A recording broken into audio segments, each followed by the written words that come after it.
Tahimik ang buhay, ngunit salat sa mundo. Isang inang tapat, pusong mapagmahal, para kina Crispin at Basilio lamang. Ngunit dumating ang unos ng kapalaran, asawang marahas, walang pakundangan.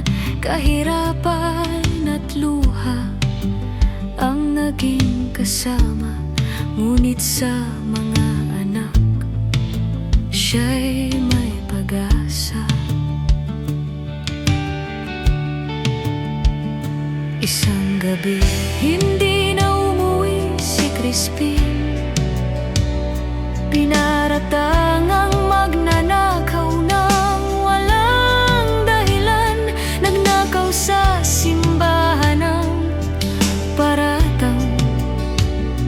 Si Basilio na may tumakas sa panganib na sinaktan ng mga gwardya sipil, habang ang inay naghihintay sa dilim. Bigating ina na nabaliw, hinahanap ang mga anak sa bawat lansangan. Crispin, Basilio, ang sigaw mong walang tigil, hanggang ang isip mo'y tuluyang nagdilim.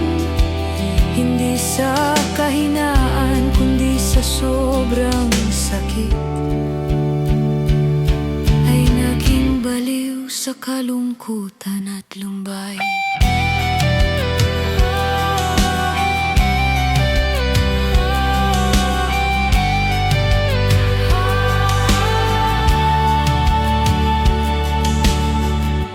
Walang nakinig sa iyak mo gabi-gabi. Araw at gabi paikot-ikot kang lumalakad, umaasang makita ang mga anak. Pasko ang gabi nang muli kang makita, ngunit ang isip mo'y naligaw na sa gunita. Hindi mo na nakilala ang sariling anak.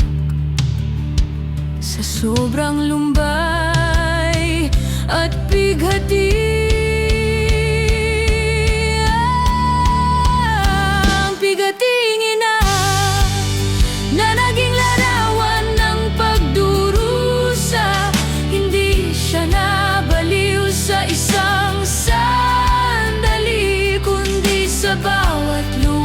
walang pumapawi. Ang kwento niya'y hindi malilimutan, isang paalala ng pagmamahal at kawalang katarungan. Sa San Diego nagsimula ang kanyang dalamhalang, kanyang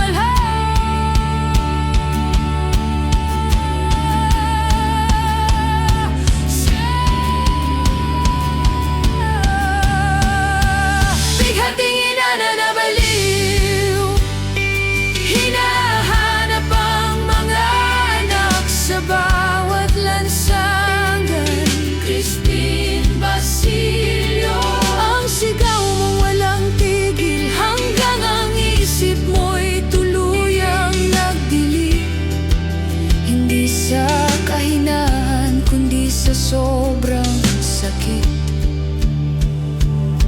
ay naging baliw sa kalungkutan at lumbay.